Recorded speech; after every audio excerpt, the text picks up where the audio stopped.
बिस्मिल्लाहिर्रहमानिर्रहीम। मैं हूं मोहम्मद आसिफ चौधरी और आज बड़ा एक ज़बरदस्त टॉपिक लेके आया हूं कि how tax free countries run the government. कि अगर टैक्स ही ना लगे, भाई आप कहेंगे कि हर वक्त टैक्स की बातें करता रहता है, तो मैंने कहा आज टैक्स का खाता ही मुकाओ। टैक्स के बगैर हम बात करते हैं कि टैक्स लगे ही ना, तो फिर मुल्क को कैसे चलाया जा सकता है। तो ये अब क्योंकि हर वक्त आप कहेंगे कि मैं टैक्स की बातें करता हूँ, या टैक्स दो, टैक्स पूरा दो, टैक्स को इस तरह है, टैक्स के ला ये हैं, तो अब टैक्स ना दें तो फिर क्या होगा। लो जी, वो भी मुमकिन है, पॉसिबल है। बहुत से मुल्क जो हैं टैक्स के बगैर चल रहे हैं, और इंशाल्लाह मैं इसके बाद एक वीडियो और बनाऊंगा जिसमें यह भी बताऊंगा कि पाकिस्तान में अगर हमने पाकिस्तान को चलाना है तो फिर टैक्स के बगैर कैसे चलाएंगे।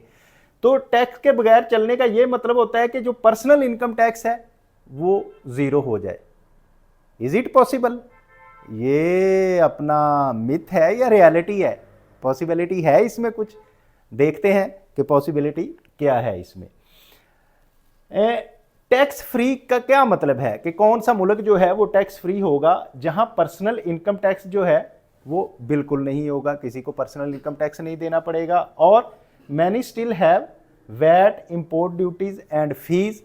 लेकिन उन कंट्रीज में वैट की कुछ है, बहुत ज़्यादा रेट नहीं हमारे तरह, लेकिन कुछ परसेंटेज से वैट है, या फिर कस्टम्स ड्यूटी है कि बाहर से अगर कोई चीज़ इंपोर्टेड लेते हैं तो उस पर कस्टम ड्यूटी लगाई जाएगी, ताकि अपने मुल्क की इंडस्ट्री को एक तो बूस्ट किया जाए, उनको बढ़ाया जाए, और दूसरा क्या होगा कि लग्जरी आइटम जो यूज़ करने वाले हैं वो दें टैक्सेस।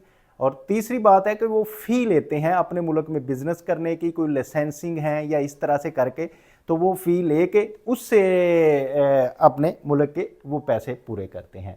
अगर मैं आपको एग्जांपल दूं तो कौन कौन से कंट्रीज़ हैं जहां टैक्स नहीं है, टैक्स फ्री कंट्रीज़ हैं। उनमें यूनाइटेड अरब अमारात, जैसे आपको पता है कि बड़ा अच्छा मॉडल चल रहा है कि उनके पास रिसोर्सेज हैं, ऑयल के रिसोर्सेज हैं, उनके पास टूरिज़्म बड़ी है। अब टूरिज़्म में क्या हम पाकिस्तान में भी क्या ला सकते हैं, उनके पास तो रेत और बिल्डिंगें को देखने के लिए आते हैं, तो हमारे पास तो बहुत खूबसूरत जंगलात हैं, बहुत खूबसूरत चीज़ें हैं, तो हम क्या उसमें हम भी कर सकते हैं, ये मैं अगले लेक्चर में बताऊंगा।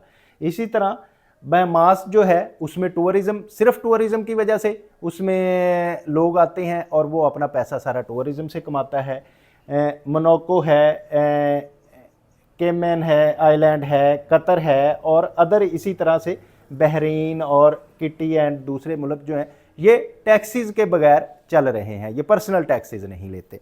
तो पर्सनल टैक्सेस नहीं लेते तो फिर इनके रिसोर्सेज क्या हैं जी, कहाँ से वो पैसा पूरा करते हैं। जो गवर्नमेंट चलती है, गवर्नमेंट के इतने अखराजात हैं जिसमें आपको पता है उसके डिफेंस के अखराजात हो सकते हैं, उनके एजुकेशन के अखराजात हो सकते हैं, इंफ्रास्ट्रक्चर है, डेवलपमेंट है, जो मैं आपको अक्सर कहता हूं कि भाई टैक्स दें, ये पूरे होने हैं, तो वो उनके कैसे चलते हैं। तो उनके लिए क्या है कि उनके पास नेचुरल रिसोर्सेज हैं, जैसे कि ऑयल गैस जो है वो एक्सपोर्ट करता है यूएई और कतर, तो वो जो नेचुरल रिसोर्सेज निकलते हैं वो गवर्नमेंट की मलकियत होते हैं। तो जब वो गवर्नमेंट उसको देती है तो उसको बहुत सारा ज़र मुबादला आ जाता है जिससे कर सकते हैं।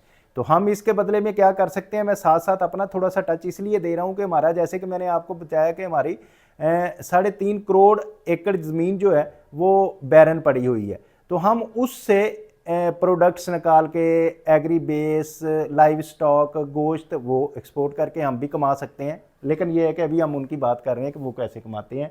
इसी तरह टूरिज़्म का जो है वो होटल, रिजॉर्ट्स और ट्रैवलर्स की फ़ी होती है, किसी मुल्क में आने का वीज़ा, कोई टूरिस्ट आ रहा है तो उससे वीज़ा फ़ी ली जाती है, तो इस तरह वो मुल्क की इनकम होती है, उन्हीं से आगे कमाता है। और इसी तरह कस्टम्स एंड इंपोर्ट ड्यूटी लगाई जाती है कि वो जो लोग लग्जरी आइटम्स लेना चाहते हैं तो वो लग्जरी आइटम यूज़ कर सकते हैं, लेकिन ये है कि कस्टम ड्यूटी और इंपोर्ट ड्यूटी दें, लेकिन पर्सनल टैक्स उसमें नहीं होगा। तो ये रिसोर्सेज होते हैं जिनकी वजह से किसी भी मुल्क में टैक्स नहीं लिया जाता।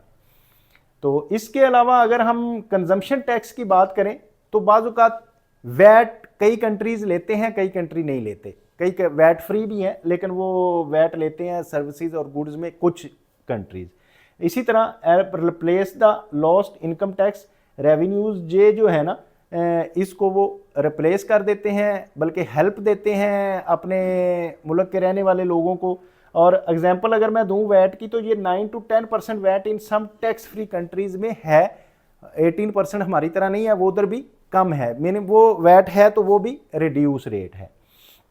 अगर हम कारपोरेट टैक्सेस की बात करें तो कुछ कंट्रीज ये करते हैं कि बड़ी ऑर्गेनाइजेशन या कंपनीज बाहर से जो आती हैं, जैसे कि सऊदीया में है कि कंपनीज जो आके अगर रजिस्टर्ड होती हैं तो उनसे टैक्स वो लेते हैं, तो वो कारपोरेशंस जो हैं वो देती हैं टैक्सेस।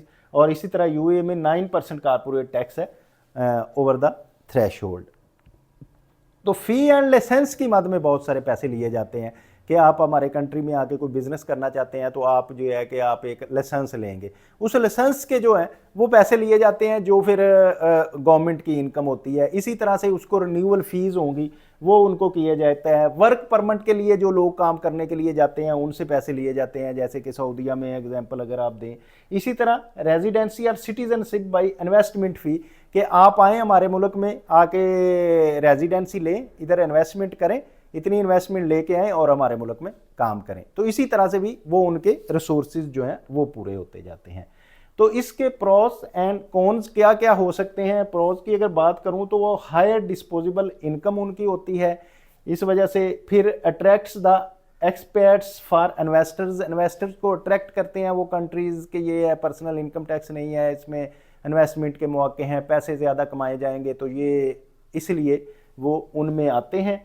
और अगर कॉन्स की बात की जाए तो हायर कॉस्ट ऑफ लिविंग, ज़ाहिर है अब अगर आप देखें कि हमारे बहुत सारे पाकिस्तानी जो सऊदीया में रहते हैं लेकिन फैमिलीज़ इधर हैं, तो उनका दिल तो करता है हम इनको साथ लेके जाएं, लेकिन क्यों नहीं लेके जा रहे, लिविंग कॉस्ट बहुत ज़्यादा है और वो इकट्ठे होकर फिर रहते हैं। इसी तरह हिडन फ़ी और इनडायरेक्ट टैक्सेस लगते हैं, उनसे वो मुल्कों की इकॉनमी चलती है। तो अगर मैं केस स्टडी की बात करूं कि हम कौन सा कंसीडर कर सकते हैं कि वो केस जिसमें टैक्स है ही नहीं, तो हमारा यूएई जो है उसमें ऑयल, वैट और टूरिज़्म की वजह से आपको पता है बहुत सारे पाकिस्तानी यूएई आते हैं, तो उनको पता है। इसी तरह बहमास जो है उसमें टूरिज़्म बहुत है, वैट और प्रॉपर्टी की फ़ी ली जाती है, जिसकी वजह से वो अपने अखराजात पूरे करते हैं और पर्सनल टैक्स नहीं लिया जा सकता।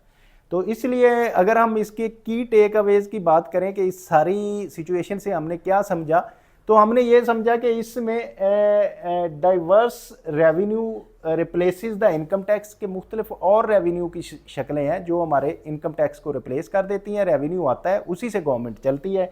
इसी तरह tax free, no government revenue के उसमें आपसे टैक्स नहीं लेते।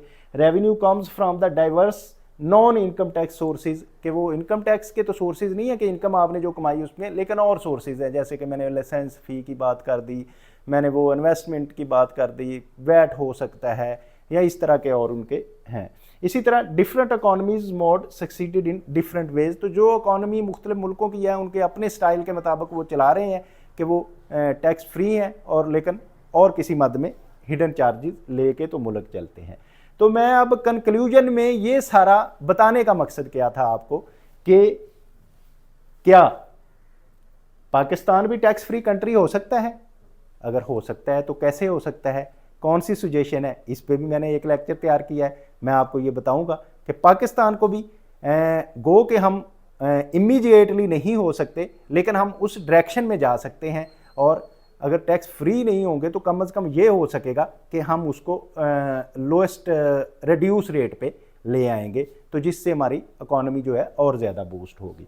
इसी तरह आपका मैं रिक्वेस्ट करूंगा कि आप भी कुछ सुजेस्ट ऐसा कंट्री करें, कोई एक्सप्लोर, या पाकिस्तान में अगर हमने टैक्स फ्री करना है तो कोई सुजेशंस आपकी तरफ से होंगी तो उनको वेलकम किया जाएगा। आप क्योंकि इसको देख रहे हैं तो आपका थैंक यू वेरी मच। आप अगर ये पसंद करते हैं और आपको ये चीज़ अच्छी लगी है तो फिर आप इसको लाइक, शेयर और सब्सक्राइब करें ताकि दूसरे लोग भी इसको देख सकें। तो आपको क्योंकि क्वेश्चन आंसर और डिस्कशन का सामने ना बैठे होने की वजह से टाइम नहीं मिला, तो मैंने अपना नंबर शेयर कर दिया है। अगर आपके ज़हन में कोई क्वेश्चन हो तो वो क्वेश्चन आप कर सकते हैं, या कमेंट बॉक्स में कमेंट करें, उसमें आपको रिप्लाई दिया जाएगा। Thank you very much, have a nice day.